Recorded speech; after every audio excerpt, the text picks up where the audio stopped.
edukasyon. Candon City Division, tara na!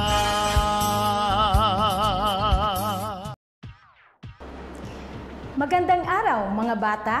Welcome to Tiradpas Network, DepEd Candon City Teleskwela, kanlungan ng kaalaman tungo sa kahusayan at kaunlaran.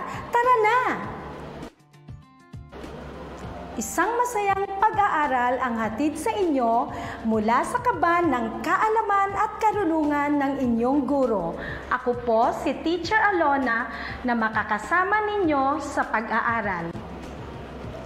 Ang aralin natin sa Filipino 2 ay hango sa most essential learning competency na nagagamit ang personal na karanasan sa paghinuha ng mangyayari sa nabasa o napakinggang teksto o kwento.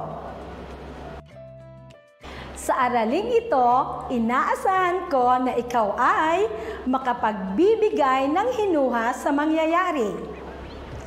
Handa na ba kayo mga bata? Kung handang-handa na, umupo ng maayos, manood at makinig ng mabuti. Ngayon, subukin natin ang unang pagsasanay. Pagmasdang mabuti ang larawan. Ano kaya ang ginawa ni Lita at ng kanyang alagang si Muning? Ano sa palagay mo? Bakit hinabol ni Lita ang kanyang alaga? Maaaring ito ang iyong naiisip. Baka naglalaro sila ng habul-habulan o kaya sa palagay mo ay nagagalit si Lita dahil sinira ni Muning ang kanyang laruan kaya hinabol niya ang kanyang alaga. Magkapareho ba kayo ng sagot o kaya ay palagay? Kung ikaw ang tatanungin, ano ang iyong sagot? Ano kaya ang iyong hinuha o palagay sa larawan? Ngayon, gawin natin ang subukin. Sabay nating basahin ang panuto. Piliin ang hinuhang maaaring mangyari sa sumusunod na pahayag o teksto. Piliin ang titik ng tamang sagot. Una, kung ang bata ay magtatanim ng mga punong kahoy, ano ang mangyayari? A. Mapakinabangan ito ng mga tao. B.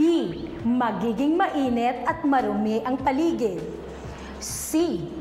Walang matitirahan ang mga hayop. D. Wala itong maibibigay na tulong sa mga tao.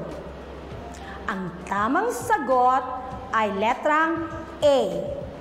Mapakinabangan ito ng mga tao.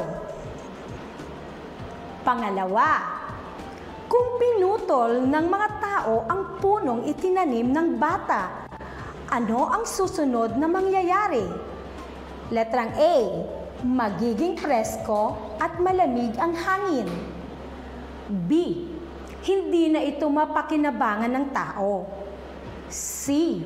Maganda pa rin tignan ang paligid. D. Makapag-aani pa rin ng mga prutas. Ang tamang sagot ay letrang B. Hindi na ito mapapakinabangan ng tao kung pinutol na nila ang tanim ng bata. Pangatlo, kung magtutulungan ang mga tao sa pag-aalaga ng mga puno, ano ang mangyayari? A. Malalanta ang mga ito. B. Wala na ang mga ito sa paligid. C. Higit na lulusog at dadami ang mga ito.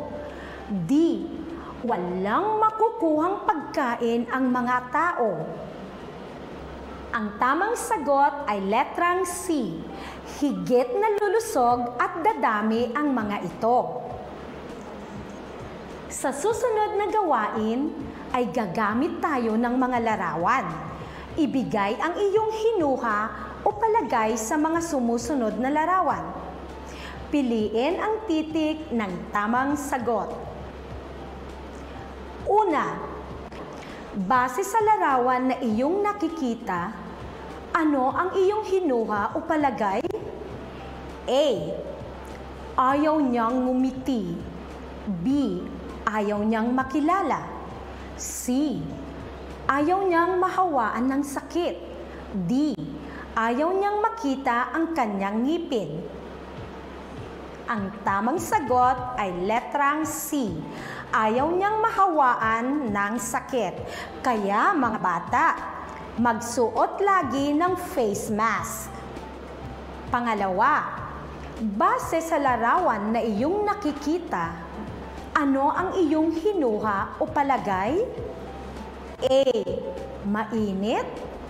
B. Maulan. C. Mahangin. D. Makulimlim. Ang tamang sagot ay letrang C. Mahangin. Pangatlo, sa larawan na iyong nakikita, ano ang iyong hinuha o palagay? A. Nagtatanim sila ng puno. B. Pinaglaruan nila ang puno. C. Itinapon nila ang mga puno. D. Binubunot nila ang mga puno. Ang tamang sagot ay letrang A. Nagtatanim sila ng puno. Ngayon naman, tayo ay magbabasa ng kwento. Basahin at unawaing mabuti ang kwento. Pagkatapos, sagutin ang mga tanong. Mga bata, sabay-sabay nating basahin ang pamagat ng kwento. Mabait na kapitbahay.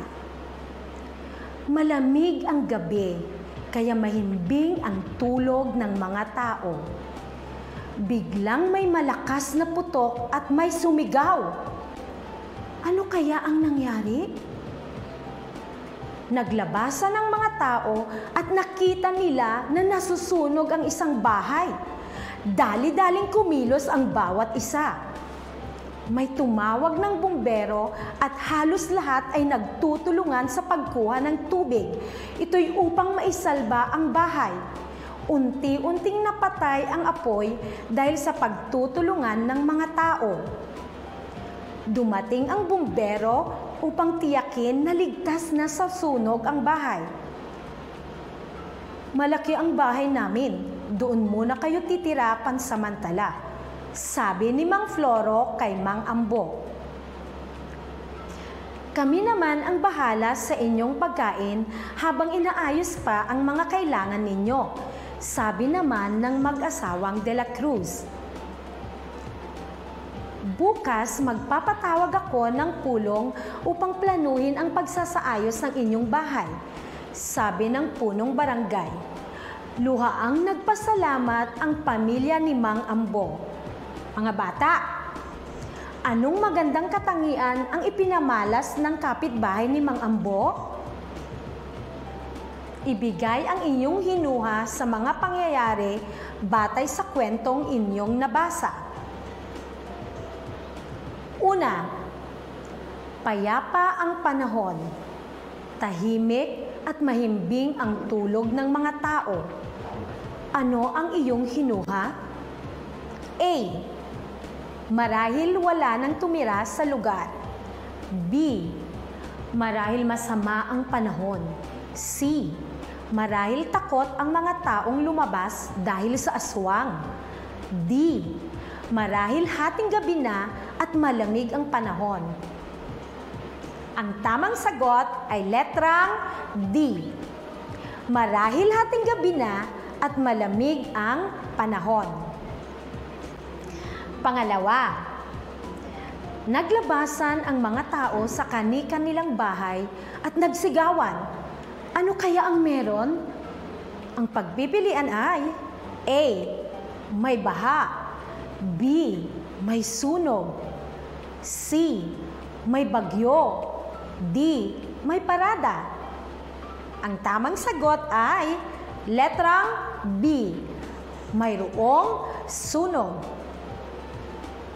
Pangatlo, unti-unting napatay ang apoy at naisalba ang bahay dahil nataranta ang mga tao? B. Nag-away ang mga tao? C.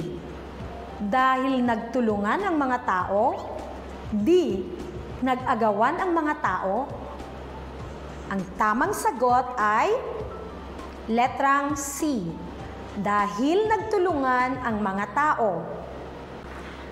Nakuha ba ninyong lahat ang tamang sagot? Ngayon, makinig at umupo ng maayos para sa susunod na gawain. Ang panuto, basahin ng mabuti at ibigay ang angkop na hinuha o palagay. Isulat ang titik ng tamang sagot. Una, umiyak ang iyong kaklase nang siya'y dumating sa paaralan. Bakit kaya? Letrang A, marahil umaarte lang siya. B, marahil umiiyak siya sa tuwa. C, marahil hindi siya nabigyan ng baon.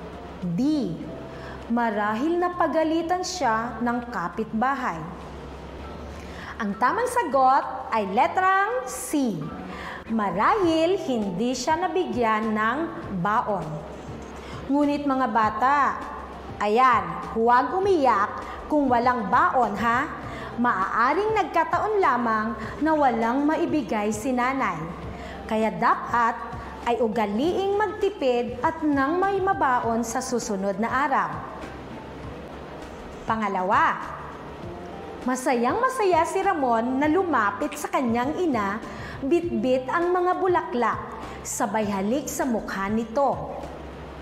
A, humingi siya ng baon? B, nagpapansin lang siya. C, masakit ang kanyang tiyan. D, binati niya dahil kaarawan ng nanay niya. Ang tamang sagot ay letrang D. Binati niya dahil kaarawan ng nanay niya. Pangatlo, umiiyak ng malakas ang sanggol na bagong gising. Bakit kaya? A, inagawan siya ng laruan. B, gusto na niyang lumakad. C, iniwan siya ng kanyang nanay. D, nagugutom siya at gustong uminom ng gatas. Ang tamang sagot ay letrang D. Nagugutom siya at gustong uminom ng gatas. Natutuwa ako mga bata at nakuha ninyo ang tamang sagot. Ngayon naman ay magbabasa tayo ng maikling kwento na pinamagatang Butas Pala. Sabado ng umaga, maagang gumising si Katrina. Kumain siya ng almusal at inihanda ang sarili dahil pupunta siya sa palengke. Ito'y upang magtinda ng mga mangga na nakuha ng kanyang tatay sa kanilang likod bahay. Hapon na nang maubos ang paninda ni Katrina. Dali-dali siyang umuwi, dala niya ang pera. Lumakad siya ng buong sigla, sabay ang pagkanta. Pagdating niya sa bahay, dali-dali niyang dinukot ang pera sa kanyang bulsa. Bigla na lang siyang namangha at pinagpawisan dahil wala nang lamang pera ang bulsa. Butas pala ang kanyang bulsa. Para sa pagsubok, mga bata, ating gawin ito. Ibigay ang iyong hinuha sa kalabasan ng pangyayari batay sa kwentong iyong binasa. Piliin lamang ang tamang sagot. Una, maagang gumising si Katrina. Kumain ng almusal at nagbihis. A. Pupunta siya sa parke. B. Pupunta siya sa paaralan. C. Pupunta siya sa palengke. D. Pupunta siya sa simbahan. Ang tamang sagot ay letrang C. Pupunta siya sa palengke. Pangalawa, ang mga manggang itinitinda ni Katrina ay nakuha ng kanyang tatay sa likod bahay. A. Bumili ng mangga ang kanyang tatay. B. Binigyan ng mangga ang kanyang tatay. C. Nagtanim ng mangga ang kanyang tatay. D. Nanghingi ng mangga ang kanyang tatay. Ang tamang sagot ay letrang C. Nagtanim ng mangga ang kanyang tatay. Pangatlo, dali-daling umuwi si Katrina at lumakad ng buong sigla sabay ang pagkanta. A. Nakabili siya ng laruan. B. Pinauwi na siya sa bahay. C. Kinain niya ang mga mangga. D. Naubos ang lahat ng kanyang paninda. Ang tamang sagot ay letrang D. Naubos ang lahat ng kanyang paninda. Pang-apat, pagdating sa bahay, dali-daling dinukot ni Katrina ang pera sa bulsa. Bakit kaya? A. Baka pinagalitan na siya ng tatay. B. Upang ibigay ang pera sa kanyang tatay. C. Baka sabik na niyang ibili ang pera ng pagkain. D. Baka gusto na niyang ihulog ang pera sa alkansya. Ang tamang sagot ay letrang B. Upang ibigay ang pera sa kanyang tatay. Panglima, bigla na lang namangha at pinagpawisan si Katrina nang nalaman niya na wala ng kanyang pera sa kanyang bulsa. A. Nadapa siya at nasaktan. B. Biglang sumakit ang kanyang tiyan. C.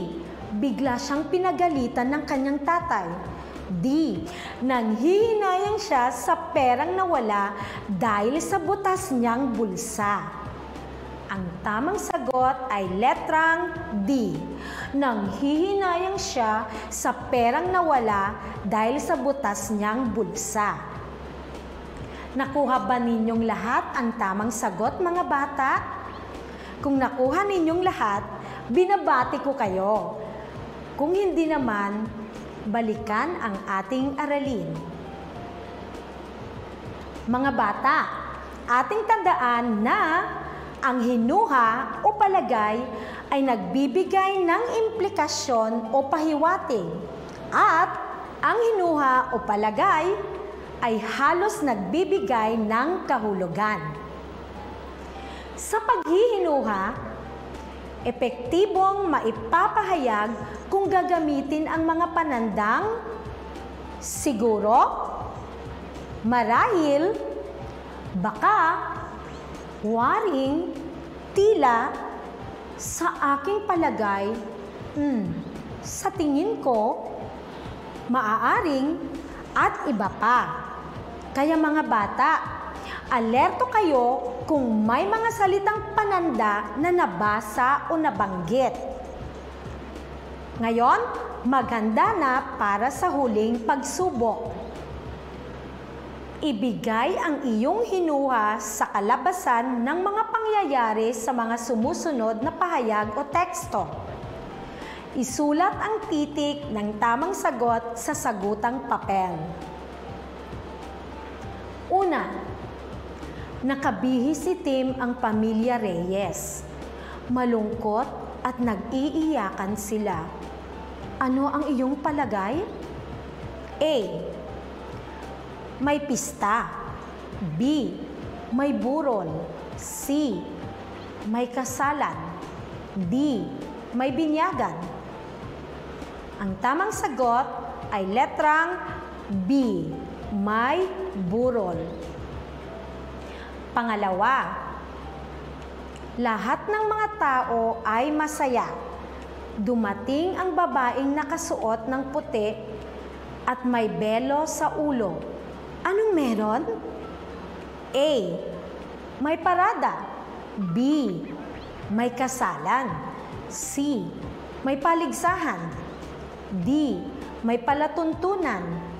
Ang tamang sagot ay letrang B.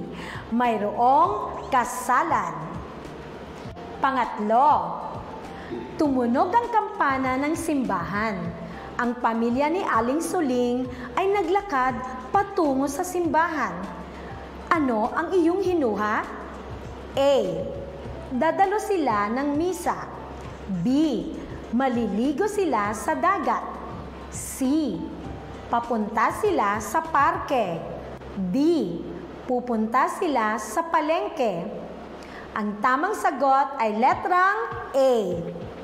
Dadalo sila ng misa. Pang-apat, ang mga tao ay nagsisigawan at isinagawa ang duck, cover, and hold. At maya-maya ay nagsilabasan. Anong meron? A. May baha. B. May lindol. C. May sunog. D. May pumutok na bulkan. Ang tamang sagot ay letrang B. May lindol. O mga bata, pag may lindol, maging alerto at kalmado. Panglima, laging sinusunod ni Rosa ang utos ng kanyang mga magulang. Masaya niyang sinusunod at ginagawa ang mga iniuutos sa kanya. Ano ang masasabi mo kay Rosa? A. Siya ay matipid. B. Siya ay malikhain. C. Siya ay masunurin. B. Siya ay mapagkakatiwalaan. Ang tamang sagot ay letrang C. Siya ay masunurin. At ngayon mga bata, kung naging masunurin kayo sa aking paalala na makinig at manood ng mabuti, may hinuha akong nakuha ninyong lahat ang tamang sagot. Binabati ko kayo. Maraming salamat. Muli, mula sa kaban ng kaalaman at karunungan ng iyong guro, si Teacher Alona, bumabati sa bawat isa ng magandang buhay hanggang sa muli mga bata.